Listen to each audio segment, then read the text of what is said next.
In an 8-year-old boy falls from a tree. Next day presents with hematuria, abdominal pain, and flank bruise. Fast is normal. Next step, trauma CT scan. This is the gold standard, guys. Abdominal pain, soft tissue injury, soft tissue trauma, renal trauma is most after fast and USG. The gold standard is CT. Now, why CT? Why CT? This child is hemodynamically stable because they didn't say about BP is 80 by 60.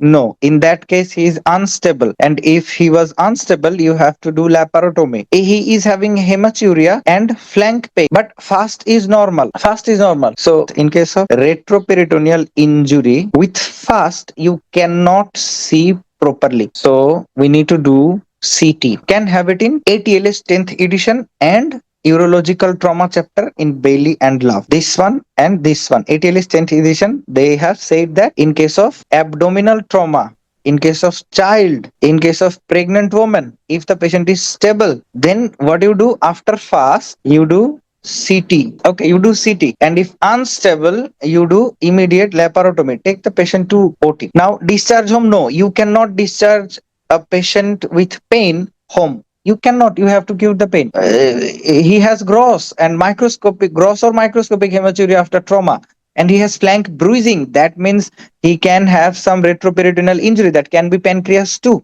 But hematuria, it's a renal cause. Okay, and he is having abdominal pain. You cannot discharge this patient. IVU is very outdated these days. IVU only after CT you can do it, but outdated these days. So immediate laparotomy, wrong. Only if the patient is unstable or CT shows major vascular injury like liver injury, splenic injury. After CT we take the decision if the patient is hemodynamically stable. Otherwise, no laparotomy. So he is stable and he has no peritonitis, of course.